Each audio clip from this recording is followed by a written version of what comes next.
This is the IELTS listening test.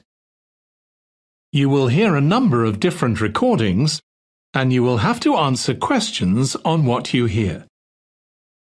There will be time for you to read the instructions and questions, and you will have a chance to check your work. All the recordings will be played once only. The test is in 4 parts. At the end of the test, you will be given 10 minutes to transfer your answers to the answer sheet. Now turn to Part 1.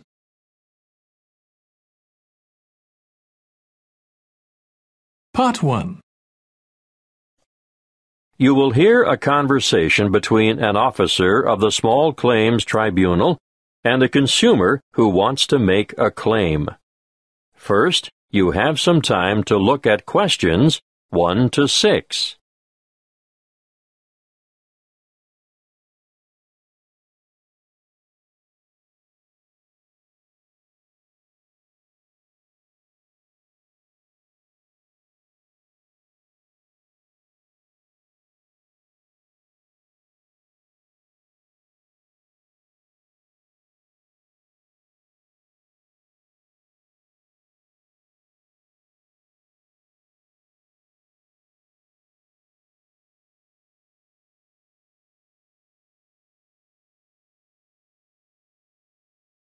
Listen carefully and answer questions 1 to 6.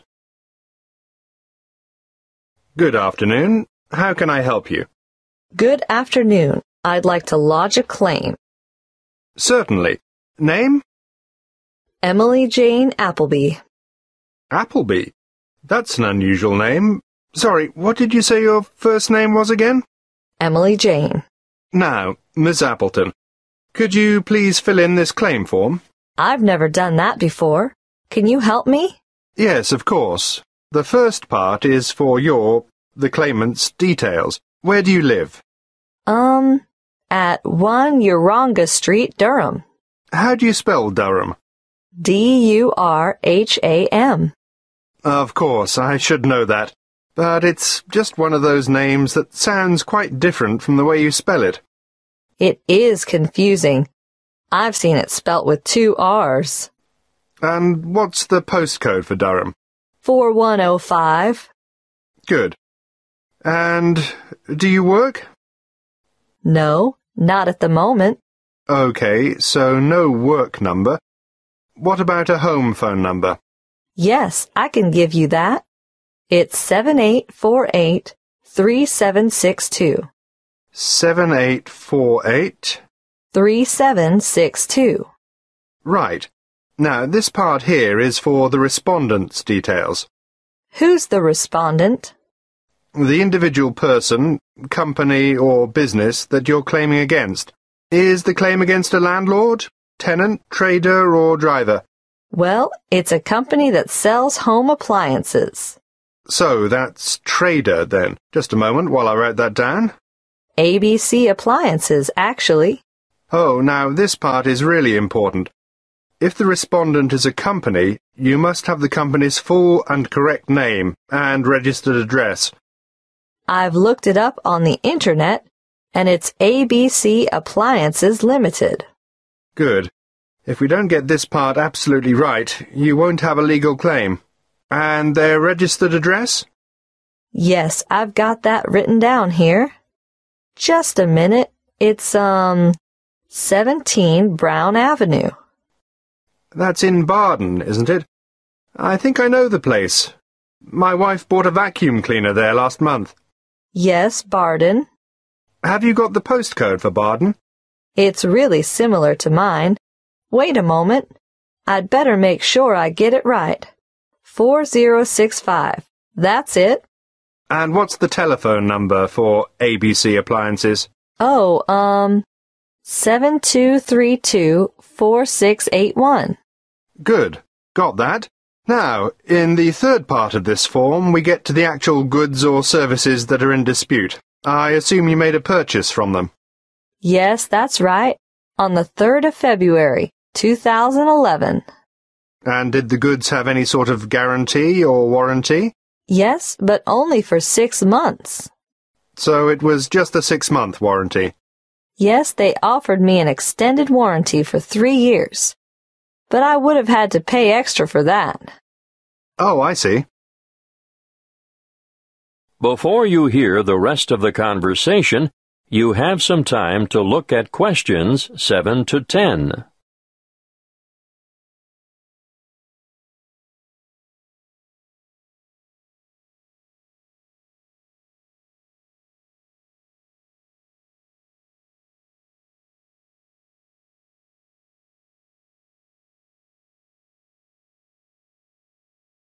Now listen and answer questions 7 to 10.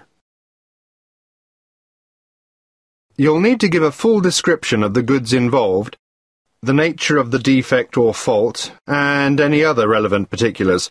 So, tell me, what did you buy? I bought a washing machine. Yes, but what brand, model, and serial number? The brand name was Mallard, and it was the Whisper model. Serial number, just a moment. I've got the warranty papers in my bag. Yes, here it is. Serial number XY303. Great. Now I need to know how much you agreed to pay. It cost £1,000. Did you trade in your old machine? Yes, as a matter of fact, I did. Okay. Now, what were you given for the trade-in? £250. So, in actual fact, the purchase price you agreed on was £750. That's right. And they delivered the goods 2 days later, on the 5th of March, and picked up the trade-in at the same time. Now, think carefully about this next question. What did the respondents say about the quality of the goods, or the way they would perform? The salesman who served me at the appliance shop said, "The Mallard Whisper model has a much shorter cycle, so it uses less power. Oh," and he added, "and it will also use less water." Is that true? Well, partly.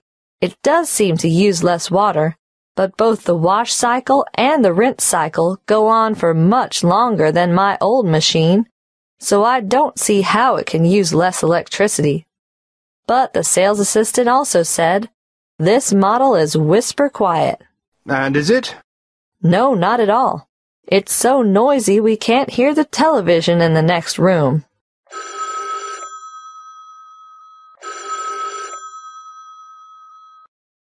Excuse me, I have to answer that. Would you mind waiting?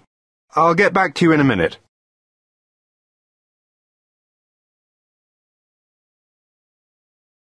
That is the end of Part 1. You now have 1 minute to check your answers to Part 1.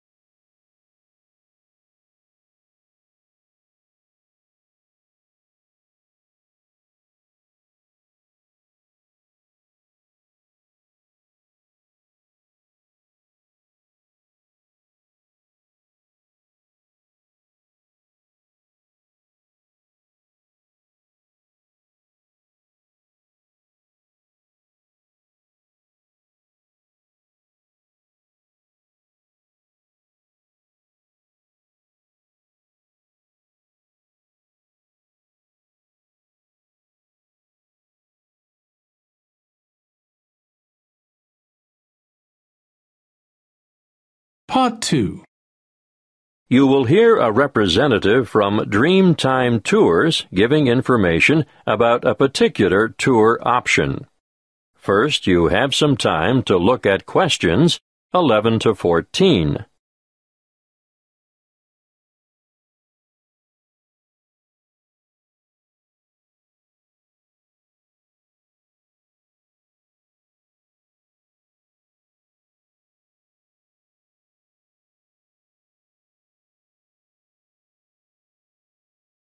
Listen carefully and answer questions 11 to 14. Dreamtime Tours have just the tour for you. The one I have chosen to talk to you about today is what I consider our best tour. It will take you from coast to mountain and back again. You'll spend a memorable and very comfortable day traveling in air-conditioned luxury. You'll see from our brochure that we have 4 pickup stops along the coast, and about 20 minutes after we pick up our last passenger for the day, we'll be stopping off briefly at a magnificent housing development, marina, and shopping complex. You'll be able to admire some of the most expensive and lavish houses on the coast. And here we'll take a quick walk around the waterfront. Now, despite its name, Hope Island, we can reach it without getting our feet wet or taking a boat ride. Hope Island is connected to the mainland by bridges. From there, we head inland to the beautiful Tambourine Mountain. You'll have time to browse in the many specialty shops, or you can sit and relax at a friendly outdoor cafe. We board the bus again and pass through an old timber milling town on our way to O'Reilly's Green Mountains. Once there, you might wish to venture across the famous Treetop Walk, which is a bridge suspended in the canopy of a rainforest. Definitely not for the faint-hearted. If you're not up to the excitement of this walk, or perhaps after you've done it, why not enjoy lunch on the balcony of O'Reilly's restaurant? Before we leave, you'll have time for a stroll through the botanical gardens, or perhaps you'd like to feed the beautiful parrots and other birds. We'll supply the birdseed. From O'Reilly's, we travel to an alpaca farm for a demonstration, and of course, there'll be a photo opportunity for you with these gorgeous animals before returning to the coach for the journey back to your original departure point. Before you hear the rest of the talk, you have some time to look at questions 15 to 20.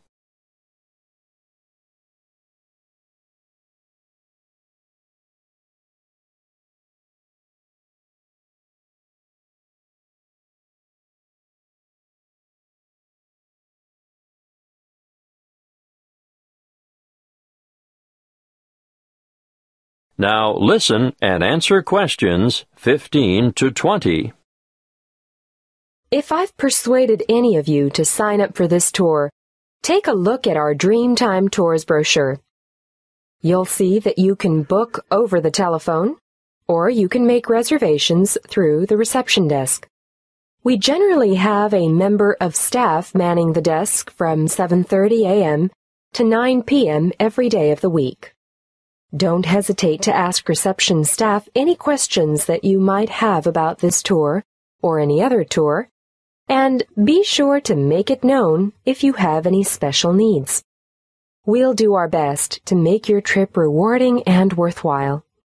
If this is the tour you want, be sure to specify Green Mountain Tour, and note that these excursions are full-day tours on 3 days of the week only, Sunday, Monday, and Friday, although we're hoping to have a Saturday tour available by next year. You'll see that fares are extremely reasonable, with each adult paying just $37. Now, that's not bad for a trip of around 280 kilometers, is it? If you want to bring the family, obviously, the Family Pass is great value at $94. That includes 2 adults and 2 children. But if you're an older adult, over 65, in other words, a senior citizen, your fare is discounted too. You'll pay a bit less than the full adult rate. Please note the departure times. We adhere to these strictly. The coach will leave the southernmost point of Coolangatta at 10 to 8 sharp, travel through Burleigh, and on to Surfer's Paradise, which is our most popular pickup point, departing from there at 8:30 in the morning. At 8:45, we make our last pickup at Labrador. May I remind you to dress appropriately for the day? Ladies, no high heels, please. Comfortable walking shoes are what is required, and I always recommend that everyone takes a light jacket because the mountain air can be quite cool compared to the heat and humidity of the coastal regions. Oh, something else I should remind you of. The prices quoted in the brochure are just for coach travel, although we can arrange for a minibus to collect you from your accommodation and bring you to the departure point free of charge. If you want to avail yourself of this service, be sure to let the booking clerk know. You will need to bring along extra cash or a credit card to cover expenses such as optional side trips, food and drink, and, of course, entrance fees to the various attractions. Well, that's all I have time to tell you. If you have further inquiries, please use the phone number on the brochure.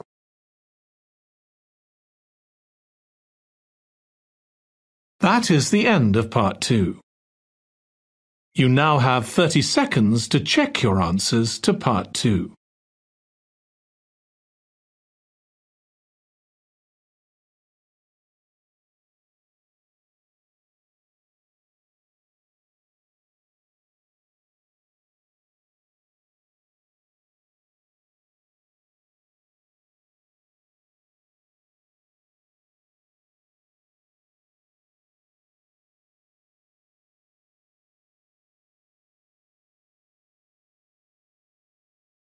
Part 3.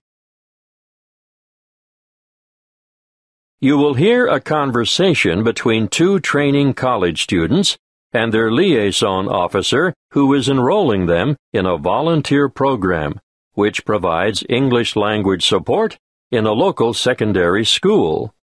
First, you have some time to look at questions 21 to 25.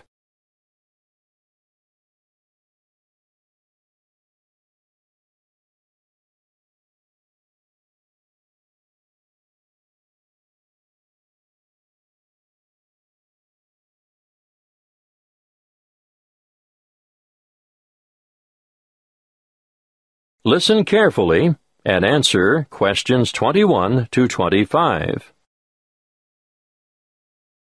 Come in and sit down, Lester. Sharon, I can see you're keen to know more. To start with, I'd just like to say that we value volunteers highly and recognize their importance and assistance in the provision of quality education. Thank you. We're looking forward to helping out. But what exactly can we do? Volunteers can undertake a range of tasks. In general, they enrich the English language program and complement the contributions of salaried staff members. Yes, but what would we do specifically? Oh, a variety of tasks. For instance, you can tutor individual students in reading. I thought that might be the case. But you can also help students edit their written responses. Great. Is that also a one-on-one activity? Oh, yes, definitely. But volunteers are also called on to assist in designated classes. And what exactly would we do there? Well, it depends on the class, of course, but usually you take on the role of an assistant. A teacher's assistant? Yes, that's it. Sounds like fun and good preparation for our own careers. Then, an enormous area of assistance is developing students' organizational skills. Yes, I can imagine that's why some of them are struggling in the first place. There's also the special needs unit. They always need volunteers there. But we have no training in special needs. That's not necessary. These students just really appreciate having any extra attention. Sometimes help with the simplest things, like holding a pen correctly. Well, that's something all able-bodied students should learn. I've noticed some of the strangest pen grips amongst my peers, and I'm sure they must end up with sore hand or shoulder muscles at the end of the day. Yes, I'm sure you're right. The other task I'd like you two to help out with is encouraging and improving the students' work ethic. Oh, I can't imagine that'll be easy. No, but it is important, and I can give you some training in that field. That'll be good. I should also point out that you'll be working alongside quality teachers at times who are Not only caring role models, but excellent motivators. Well, we should learn a lot from them. Yes, the teachers you'll be assigned to are innovative and very responsive to the different needs of individual students. If that's true, they must be adept at a variety of teaching styles. Quite right. You know, part of my mission is to forge close partnerships between experienced teachers and trainees like yourselves. As far as I can see, everyone has something to gain from the exchange of information and skills, not just the students you're helping. Before you hear the rest of the conversation, you have some time to look at questions 26 to 30.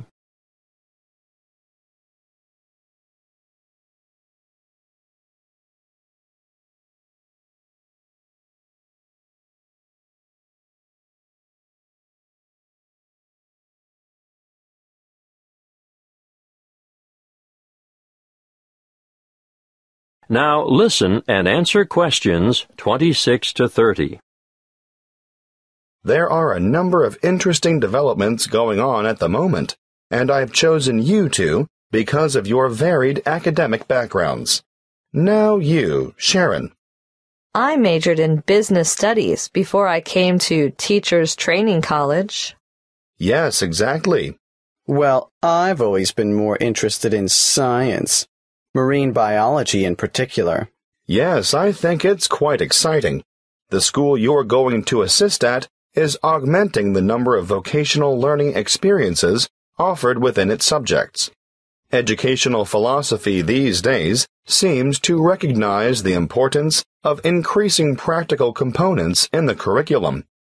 Areas of development being pursued include building and construction, agriculture, business education, and hospitality. But the Marine Studies course is already well developed. Oh, now I see where we fit in. You'll find that the school has an excellent library and audio-visual collection. There are 3 computer laboratories and a special needs network with 6 stations. Ah, they are well equipped. Wait till you see their independent learning center. What's so special about their ILC? They have the most sophisticated self-learning software I've ever seen in this region of the country. Really? Uh-huh. And there's a wide number of extracurricular activities, an extensive sporting program. Oh, sport? Not my thing at all. Well, no, maybe not. But they also promote students' participation in different scholastic competitions. I'm impressed. I think we're going to enjoy this.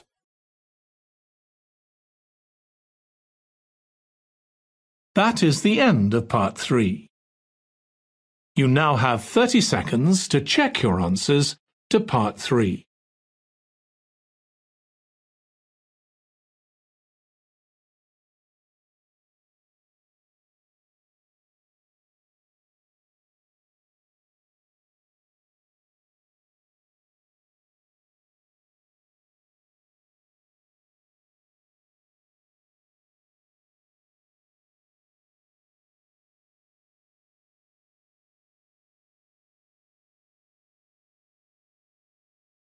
Part 4. You will hear a talk by a health studies lecturer on anxiety. First, you have some time to look at questions 31 to 40.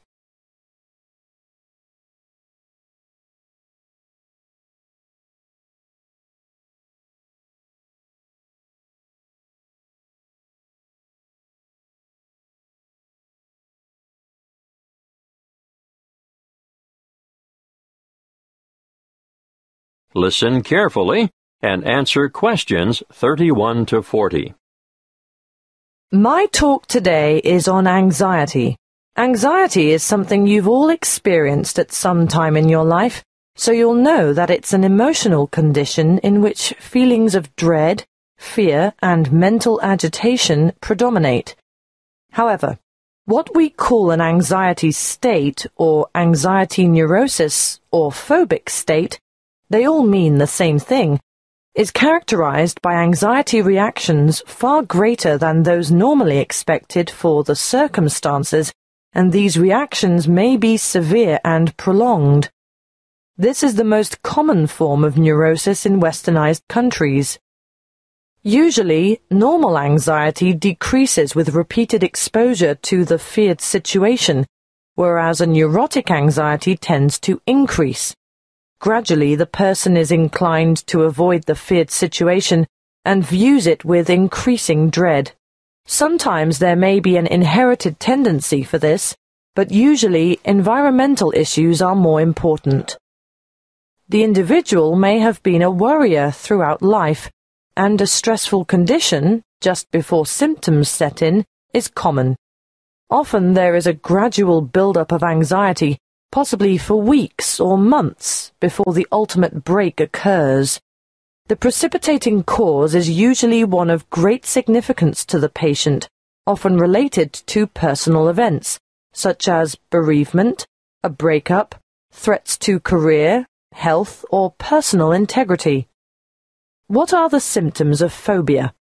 Well, phobic states often develop into severe, crippling challenges that can be very difficult to overcome. The person develops a fear of certain situations. It's not uncommon to have one or more of these present at the same time. I'm going to name some frequent phobias and give you a description of their symptoms. Let's start with agrophobia, which is when the person has an intense anxiety about venturing outside the safety of the normal home surroundings. It may be impossible for this person to ever go out alone. Their fear of public or open spaces is completely irrational, and they often end up leading very secluded lives. Claustrophobia, on the other hand, is a morbid fear of closed-in areas or places. If you see me taking the stairs instead of the lift, think about it. Am I trying to get more exercise, or am I trying to avoid the confined interior of the lift? And I'm sure you all know people who are afraid of flying. Sometimes it's the fear of being enclosed in the aeroplane itself, and you can imagine how the cramped confines of airline toilets are really bad news for these sufferers. Now I'll move on to discuss social phobia, which, believe it or not, is more common in men. It's an acute anxiety that develops when they are in the presence of others. They feel self-conscious, apprehensive, and embarrassed.